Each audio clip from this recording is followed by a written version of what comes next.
here got a new edition of Fill in the Blank fired up for you guys. And I actually have a lot that I want to get kind of pick your guys' brain on. A few of them tie into the conference finals, and a few of them are off-season related questions, but we'll do like rapid fire through the conference finals ones.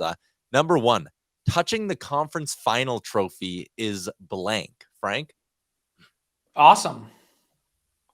I've seen enough of these to know that it doesn't mean one thing one way or the other. To think that you need to only touch the trophy that matters and you can't celebrate what you've accomplished, I think is insane. 100% with it. Is the most ludicrous. We've seen guys touch the trophy and win. We've seen people not touch the trophy and lose. Like, who cares? It has zero bearing on whether or not you win the Stanley Cup or not. So, you know what? Our society of thinking the only thing that matters is the cup. No, it's you got to celebrate all the steps on the journey. So I'm all for it. I have no issue with it. Teams have done it recently, and I think you're going to see more teams doing it. And why not? It makes perfect sense. Enjoy that moment for what it is. Then you move on to the final step. I'd have to go back and look at it, but I think after 4 trips or whatever to the Cup Finals, Sidney Crosby was just like, he's the most superstitious guy on the planet when it comes to hockey. He was like, yeah, whatever. Let's enjoy it. Mm-hmm. Yeah, he did it. That's exactly what he said. He goes like, who cares? So, well, especially when you're going to have like 6 days off or potentially a week off until the Stanley Cup final, you can really enjoy that thing and winning the conference in the moment. Jamie Benn's excuse for cross-checking or falling on Mark Stone was blank. Jason? Expected. Now I don't know the timing of, did he have his meeting prior to that press conference with player safety? No idea. Because if he didn't, first of all, this is like the dumbest PR move in history.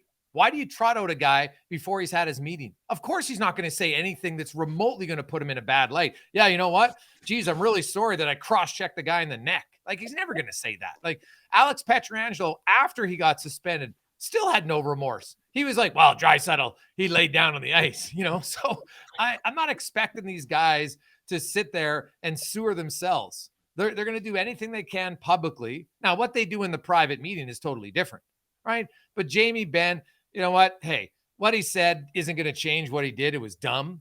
It was stupid. It was deserving of a suspension. But I'm not going to get too twisted up about him not sewering himself before he's met with the Department of Player Safety. Frank? Pathetic. Like I tweeted out, damn, I'm so tired of this fork making me fat. It's a great tweet. Come on. Like, take some responsibility. You fell first and then sat up a bit and then cross-checked him in the face. To think that anyone is going to believe your story that you were breaking your fall on his face, like, sorry. It's actually laughable and embarrassing. Dude, I'd rather you no comment than say that. It's like the Magic Loogie. All right, moving on to the off-season questions I got for you guys. The highest AAV that a UFA gets this summer is blank. Frank? 6.1. 6.25. No one above 6.25. And you think it'll be Severson, just like the projections? Yeah, I think Severson's got a really good chance.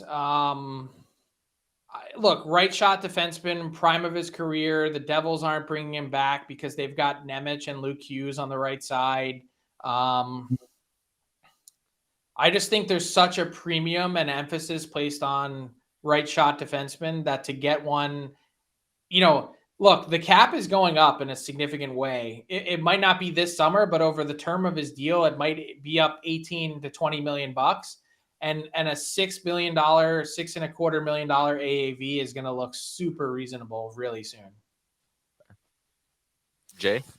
For a guy who plays third pair minutes on a competitive team, so if he's getting that, I don't think it's on a competitive team. I don't see it. But but I do agree that I don't see anybody getting higher than 6.5 as far as an AAV. So I'm going to say, I always think nobody's going to go crazy, but I'm always wrong every year. So I'll say somebody gets 6.3. That'll be the highest. You weenie. You're going prices right on Frank, just going a notch above him. So I do think if there's going to be anything crazy spent, it's not going to be at the top. It's going to be on some mid-tier guy that gets the Eric Goodbranson last year. That's going to be the crazy overpay this year. For sure. Well, hey, their teams are always looking for defensemen. And hey, you mentioned Scott Mayfield. I could see a team maybe really loading up on him. It happens every year. But all it takes is one, baby. I know, but that's one of those really interesting ones because, like, let's say you want to reach to ensure you get the player, and you're going to give him 5. Mm-hmm. Is that really that insane compared to, like, let's say market value is 375? Like, again, the cap's going up in such a big way. If you need the player that desperately, it's not that extra $1.25 million isn't going to absolutely cripple you. You just need to find a way to shave it. Instead of paying your third line guy or fourth line guy 1.5, you need to make sure that they're making 750 or 775. Say that, right? What? In the moment, it's easy to say that, and then the next summer you go, damn, if we wouldn't have given this guy that extra $1 million just to get him, like, we would have had more money for this or that. Like, I don't know. Yeah, you can add a pretty good player at the deadline for that. That's always the challenge. But hey, it happens every year. Teams, you know what, they look at their cap and they project and what they think it's going to be, and we'll see what happens. And I know, hey, I never get mad at the player, man. Somebody wants to pay you more than what market value is. Good for you. All right, 2 more for you guys, the people listening to our podcast who are fans of teams that didn't make the playoffs. They've been grinding through a lot. Maybe you haven't heard about their team, so I'm going to give them a chance to maybe hear about their team here. The non-playoff team in the Eastern Conference that will be the most active this summer is blank. While you guys maybe think, a little reminder: Pittsburgh, Buffalo, Ottawa, Detroit, Washington, Philly, Montreal, and Columbus. Jason, what's your answer? Good question, man. I'm very intrigued to see what the Capitals do this offseason, to be honest. By definition, they literally have to be active because they have so many guys that have expiring contracts. So I'm going to go with Washington.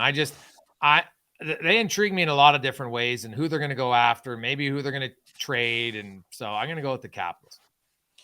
I'm going to go off the board a little bit. I'm going to say the Buffalo Sabres. That was going to be my pick. I don't think they're going to be like swinging for the fences, but I think they've got some work to do to ensure that they're a playoff team next year. That, yes, their guys are going to take one other big step forward, but you need a boost, I think. And now they know a lot more about what they have, and I think this is the year to solidify that you're a playoff team. But guess what? Ottawa's going to try and be doing it too, so... Yeah, like I was debating between Ottawa and Buffalo. My thing was that, like, it feels like Ottawa's kind of done a lot of that already, right? Like, they went and got Giroux last summer. They went and dealt for Chychrun ahead of the deadline. And it's kind of like, okay, like, they've maybe made their big splashes. They'll be working around the edges. Like, I think Buffalo's in a great position to go add, like, a real impact piece to that top 6 this summer. Got a bajillion dollars in cap space. Buffalo's got to add to their blue line. Yeah, that too. Really? They've got the Twin Towers, man. Like, yeah, you've got Dahlin and you've got Power, but you got Jacob Bryson and Stillman and Henry. Don't underestimate Bryson, man. I think he's pretty good. Okay, well, we'll see. Like, there though. Could you? Matthias Samuelsson is there. Like, I don't think it's. I think it's way. I think they are so much better positioned than almost any other team in the entire NHL. Oof. You just don't win with all youth on the blue line. You just don't. I'm with Jay on that. You got to trade. Like, you can trade for one. So if you have that much depth, then go out there and get a good experienced veteran defenseman. And I'm not talking 35-year-old, but guy 27, 28, that 300 game plus mark. I just think that's something that would help them. Like, here's a better question. What would you pay Dahlin and Power this summer? Oh God. I'd be really tempted to try go long-term with both of them, right? Like, if you could get Dahlin, you have to, I think. Yeah. I'm a big fan of Owen Power, man. Like, if you can get them to line up in the same sort of term and dollars, not dollars because they're going to be more expensive, but Cousins and Thompson. Oh, baby. Oh yeah. Like, then you've got your core together, right? Like, both those guys signed 7-year deals that kick in this year. If you could sign those guys to 7-year deals, that would have them extend 1 year past your forwards, like you are now set for the next 7 long years, time. 8 years. Yeah. All right. Last one for you guys. Predictable. We're going out west for the same question. Calgary, Nashville, Vancouver, St. Louis, Arizona, San Jose, Chicago, and Anaheim. The non-playoff team in the West that will be the most active this summer is blank, Frank. St. Louis. Okay. I've reported earlier this week on Daily Faceoff Live that the Blues, as expected, are talking to teams about moving their extra 2 first-round picks toward the end of the first round. No surprise given Doug Armstrong's playbook, but they want players we now know that are 25 and under team control. So think of lining up with Kyrou and Thomas and Krug and those guys. They want someone that fits their age scheme to reboot this. So I'm going to say St. Louis. That's a good one.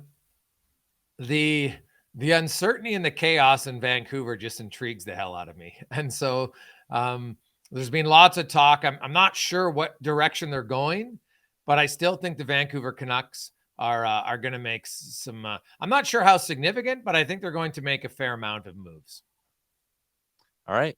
There you go. That is a wrap on this week's edition of Fill in the Blank.